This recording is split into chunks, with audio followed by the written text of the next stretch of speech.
Now we just found out this area we've been hunting here was also visited by the 23rd Ohio, which if you have studied any Civil War history about them, there was 2 future presidents in that unit. You had Rutherford B. Hayes and William McKinley. Rutherford B. Hayes was an officer, I do believe, wasn't he? Yeah. And William McKinley started out as a private. Rutherford B. Hayes, he became the colonel of the 23rd Ohio Volunteer Infantry, and Hayes was also instrumental in a lot of the Shenandoah Valley campaign fights. Kanawha Valley too. Yeah, Kanawha Valley too. The interesting thing about McKinley served under him on his staff, and then McKinley and Hayes would also be in Hunter's raid down into the Valley of Virginia, and they would be the 2 officers who talked to Black Dave Hunter, the arsonist of the Shenandoah, and they begged him not to destroy the library there at VMI, but that fell on deaf ears and they weren't too happy with him. But the interesting thing is they traveled down the old Stanton-Parkersburg Turnpike, this spot we're on, clear into where the insane asylum is there at Weston, the Trans-Allegheny Lunatic Asylum. The interesting thing is the 23rd also chased members of the 17th Virginia Cavalry who were on a scouting edition over there towards Lewis County, and there's accounts of that in the 17th Virginia Cavalry history. 2 future presidents were right here on this very spot, and that's just, yeah, that's cool. I've hunted where they've been before. Yeah, that's neat. But this is pretty close to where we live, and yeah, they came right through and camped here, and they really weren't 2 outstanding presidents, but they were still presidents of the United States.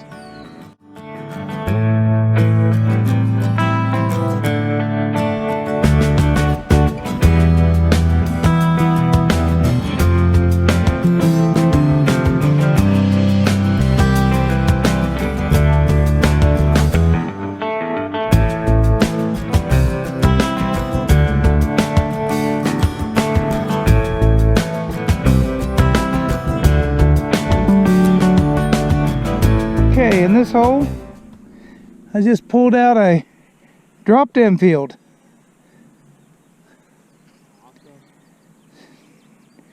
It's one of those Pritchett mold ones.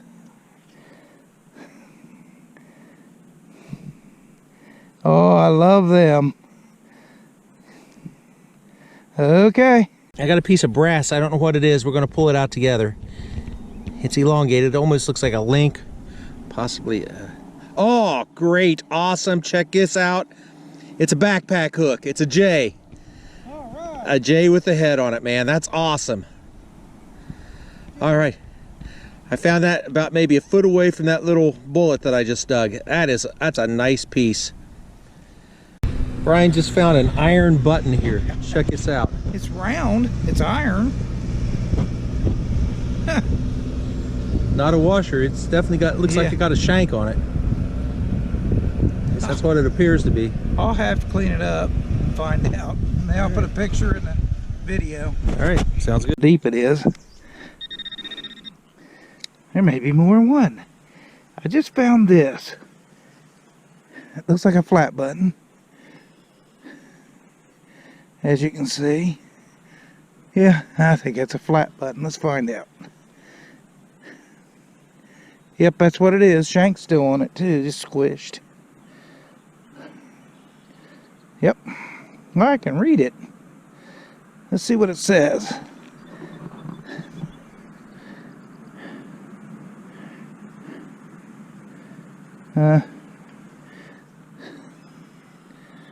Color.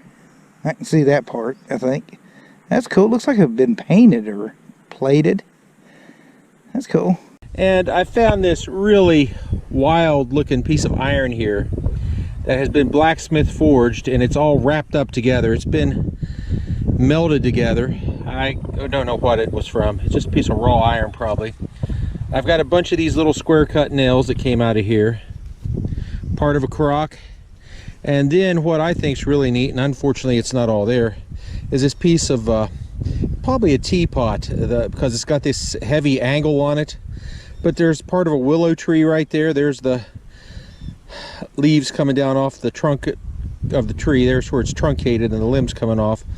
On the other side, it's just got this nice little edging. Found this, what's left of a pewter handle for fork, spoon, something. Boy, it's old.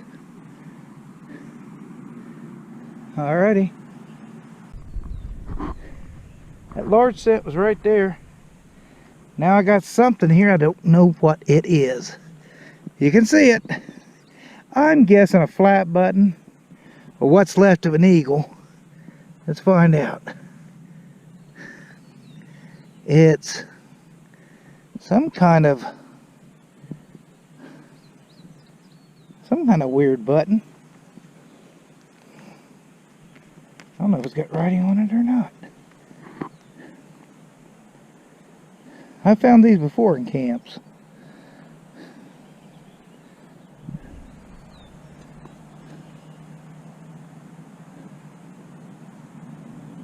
Look like I had a shank, maybe. I don't know.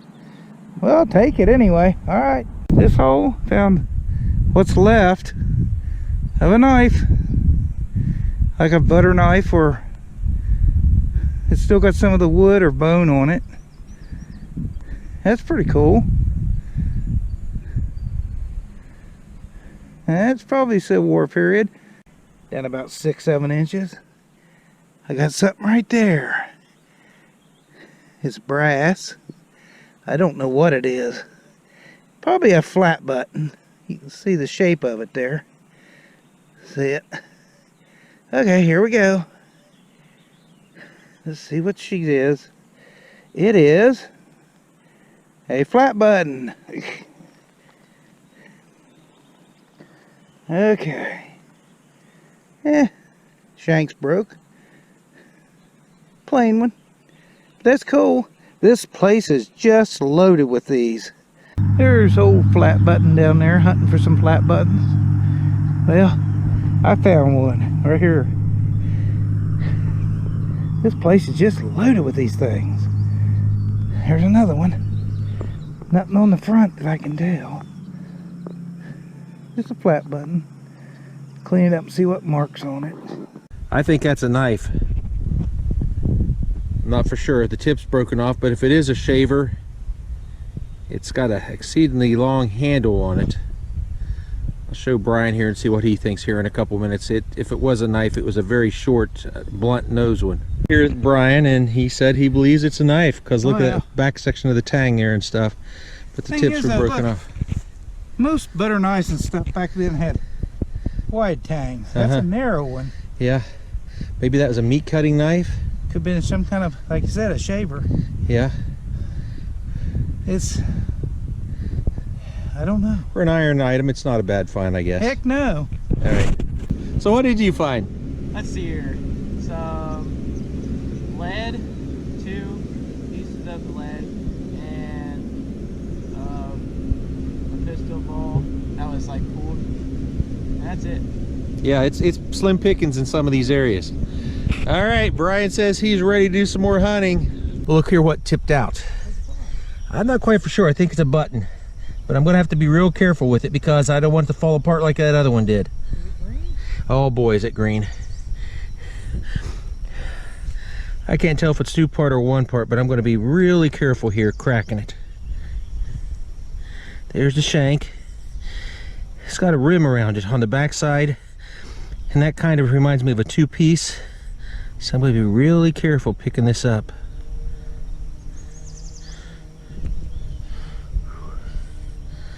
Wasn't as careful as I thought. Oh, it has something on the front. I'm going to have to clean this up real careful.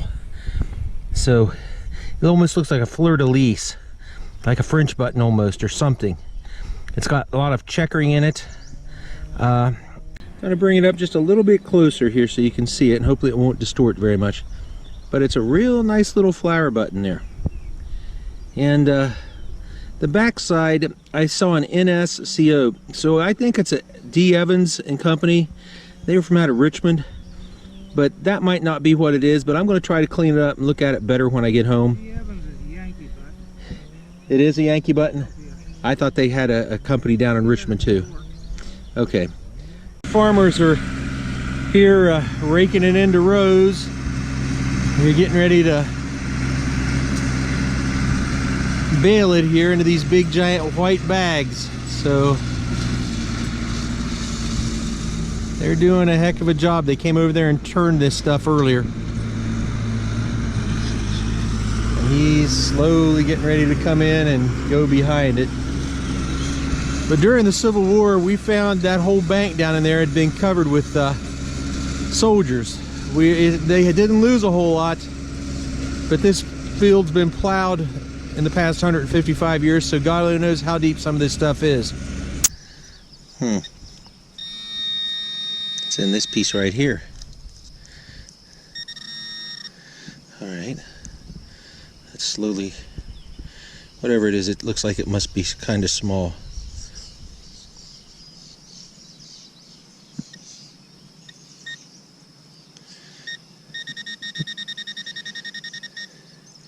Still, there it is, whatever it is. I see the edge of it. All right, it is small. It might be a buckle. It might be a... Ooh. What do we got here? Do we have a button or do we have a clip coin?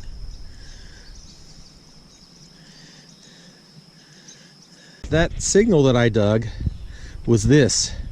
And it's a dandy button. And unfortunately, you cannot see all the fancy on there. I'll try to turn it so the light hits it just right. But it has all of these like little footballs with crosses in them, and in the center there was a starburst, and around the outer edge was all these like little diamonds going around, just teeny weedy little things. So I don't know if you guys can see that on the screen or not, but I just wish the whole thing was there. But you know, beggars can't be choosers, and I'm happy with that, so I'll take it. Okay, just dug way down in there. This, I can see the brass on the end. Looks like part of a, it is, part of an umbrella, parasol, or maybe not. Yeah, that's what it is. Brass. Let me get this here. Well, that's a larger one, isn't it? Yeah. Yeah, part of a parasol or an umbrella. That's a good find. One of the things... I don't know if it's a pewter or what the heck it is. Looks like it's got paint on it. Huh. Let's see what we got, if anything. Could be junk, could be something good. Don't know. Oh, there it is, it's green. And it's either a button or a coin. It's a button. I see the shank on it.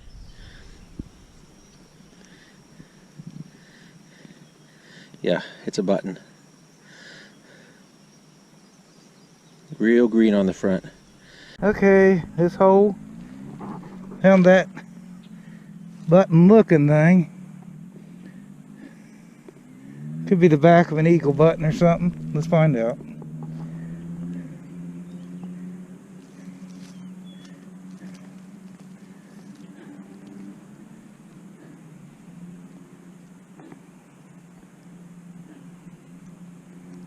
Looks like the rim off one.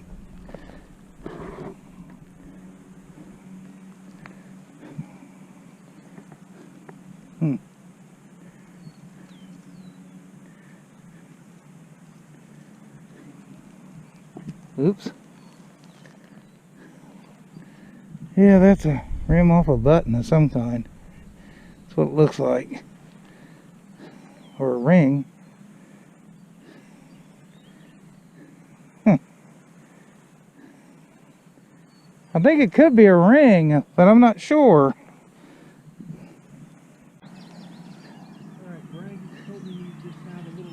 Yeah, I found a little tiny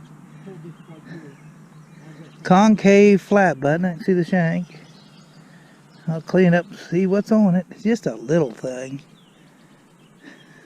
Okay. This hole, fairly deep down there.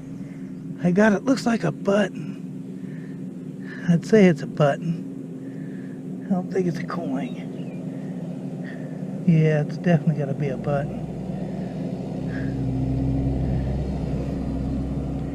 Yeah, it's a flat button. Shank's missing. But I'll clean it up and find out what it says. Yeah, this is what's left. That little piece right there and that. Brian and I have been looking at it, and we don't know for sure. But that is the face of a button for sure. I think that's the back. And it I'm might, not sure though, Kesty. it's hard to tell. But we're going to check the hole here, see if we can find a little more. Are you thirsty? Yes. That old flat button Luke is flat buttonless.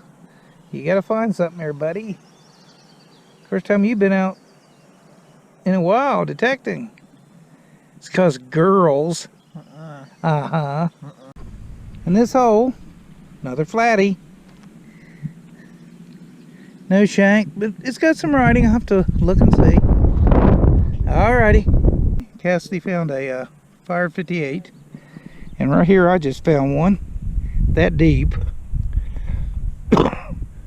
Fire 58. I'll take it. Yay. And this hole I dug. This, it looks like a button. Let's find out. This is a small one if it's anything. It looks like a flat one. Let's see. Yeah, it's a flat button with a shank. I can see the shank.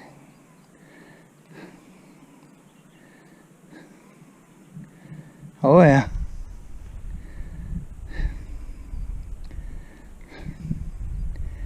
Yeah, I can see some writing on it. As a crow flies from where I am to where Brian is, we're about 100 to 125 yards away. And that whole ridge right there, from what we can see, had soldiers on it. They were camped there. Some of the Jones and Bowden guys were in there as well after finding the eye button that Brian found. But I just wanted to give you guys a look at how nice of a day it is to metal detect. We got a nice little breeze blowing. It's probably in the high 70s, but it's nothing you can't deal with today. It's actually very nice. I found something really odd. It's a flat button. It looks like it's hollow. It's got the shank.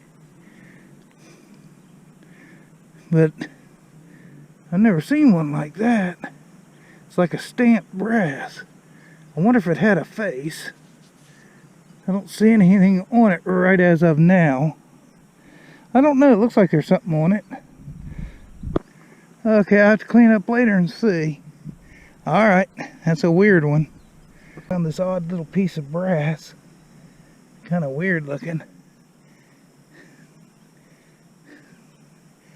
Don't know. It's kind of fancy though. I'll see if I can research that and find out what it is. It's cool. And I got this. It's some type of bronze or copper screw top. It's old. I don't know what it went to, but it was down here on this lower edge of this Civil War camp.